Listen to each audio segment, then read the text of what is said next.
Hey, it's Simon Phoenix. It's the end of February. It's 2020. It's time to get back out there on the range if you haven't been already. It's time to go ahead to shoot something. Be it hunting for game, target, shooting, skeet, trap, whatever.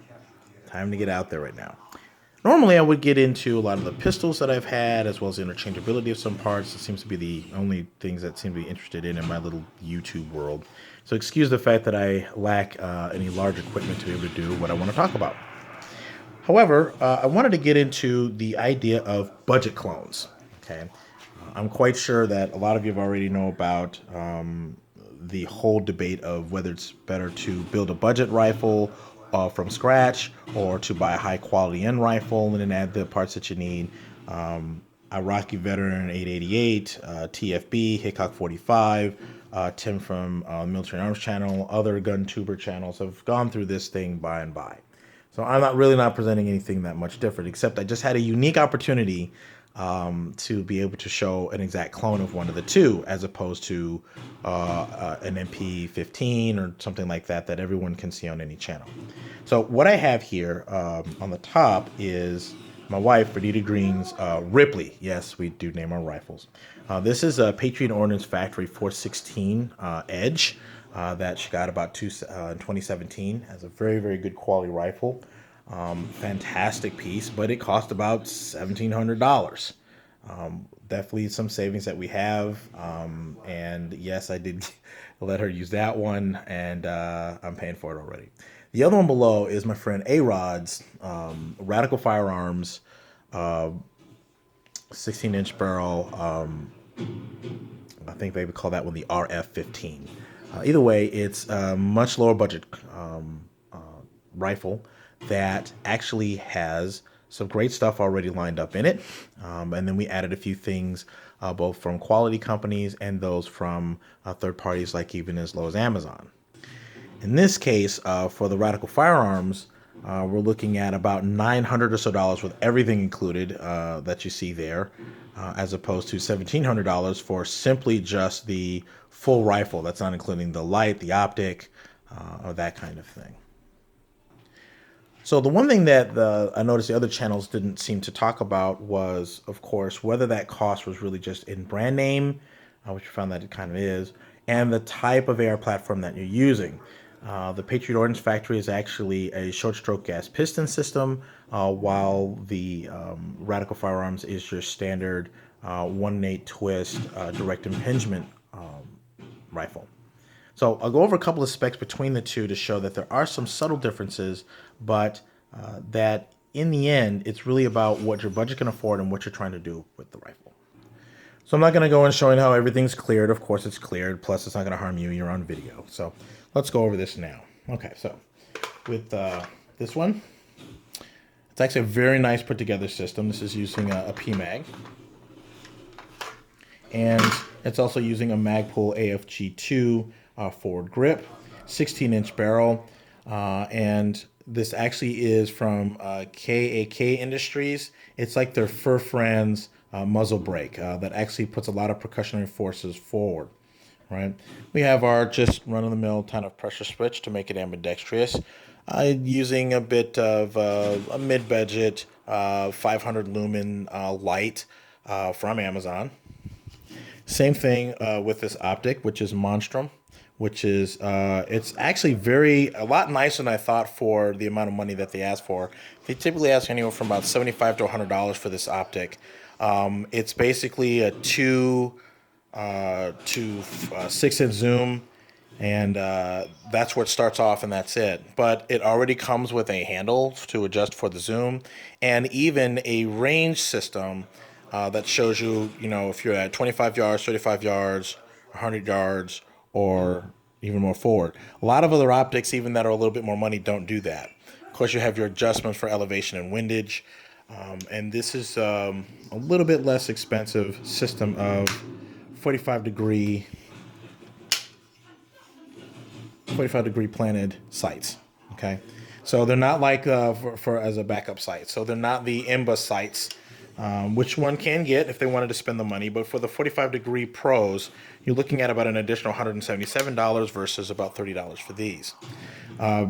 The one thing I'll say about this is that this uses a melanite finish 1 in 8 twist barrel, and the bolt carrier group actually is actually not a bad design. It's very basic for its bolt carrier group, but the thing that A-Rod added, of course, was BCM double side charging handle.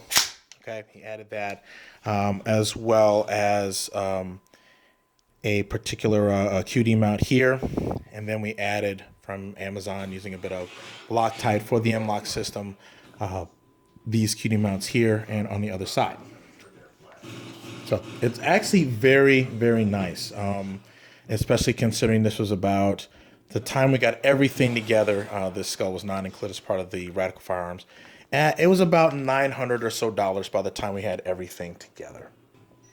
This one, on the other hand, like I said, was the Patriot Ordnance Factory 416.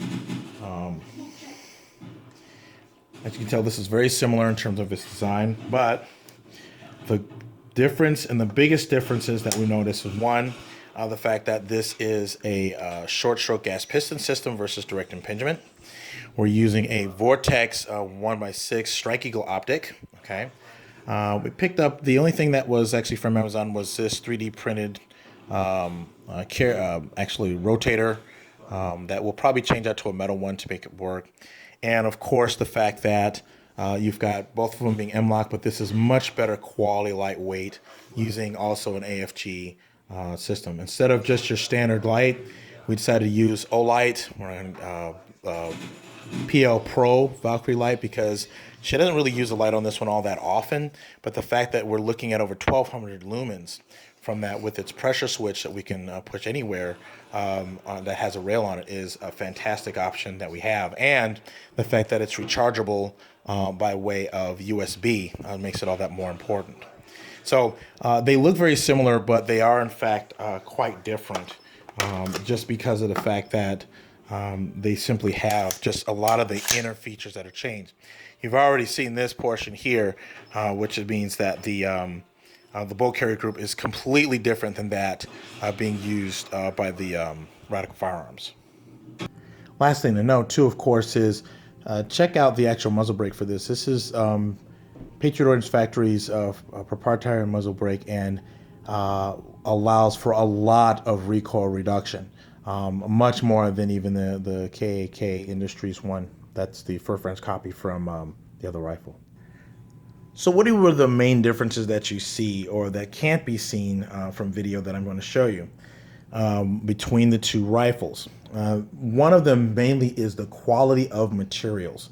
The Patriot Ordnance Factory uses a 7076 aluminum alloy that has a custom lower that is fantastic to use. It even has lower controls that most other lowers don't even have. Not only do you have your mag switch, your mag release here, you also have your bolt release up here. It's completely ambidextrous, so even on the other side, you have a mag release even here, okay, which is kind of nice to have. All right, and of course your traditional paddle bolt release. But in addition, you can actually hold this small button up right here. Oops, excuse me for that. And you can actually hold this button up and pull the bolt back, and it would actually be able to function properly. So I'll show you here, for example, if I have the bolt closed, I simply can just put my finger in front of the trigger. Of course, safety is now on. Hold this up and actually pull and lock back that bolt. I could not be able to have that ability with anything that most of the other manufacturers do, including BCM, and especially not Reticle Firearms. Now, that's not to say that you can't use a battery assist lever from Magpul to be able to go on the other side. I really don't see a problem in doing that with this particular rifle. That's what I do on a lot of my other ones, in which I simply use a bad lever here to be able to perform a similar function, but it's nice to have it automatically integrated into the system. The receiver alloy is definitely, it's aluminum. It's definitely not at the same quality. In fact, actually, if you're not careful and you don't have a block mount for your vice to be able to put this on, you could easily bend and deform this. While the POF, you don't have that problem. This uses melanite for its coating as opposed to cold hammer forge. So the devil is kind of in the details. I did the painting on the lettering and such myself, but the devil's in the details in terms of bulk carrier groups, lights that's being used. This is your run-of-the-mill light versus on the POF, and other areas in which you find that it's going to be work for you. So the question really just comes in now that we're ending up here, whether or not it's easier to be able to make a clone like this or to get the real thing. The answer is there is no real answer. Is that it's based upon the budget that you have and the purpose and use that you're going to utilize. Now, I would say that A-Rod would use his rifle a bit more than Vernita with her POF. However, cleaning is something that she does not like to do. So with her, considering it's a gas piston system, she does a little bit more CQB than A-Rod does. This actually is the one rifle she would have if she were to have nothing else. While with A-Rod, he'll probably have one or two rifles of different configurations in the AR and AK platform by the time he's all done. So it's really a matter of what you want to start off with. I find there's nothing wrong with coming off with a quality base rifle. Reticle Firearms is not so bad, but from a quality base standpoint, and then be able to build from there. Would I buy another Reticle Firearms again as a platform? I'm not so sure. I don't like the way that the handguards were constructed. They seem to very cheap aluminum to be able to use for M-Lok as opposed to the POF or even something like Daniel Defense or Midwest Industries or something other. But it's not a bad way to start. So would I get another one again for the price that they were selling them at the time? Sure. If it was for anything more, no. Hope this was helpful. Didn't mean it to be too long. Take care. Peace. Try it again.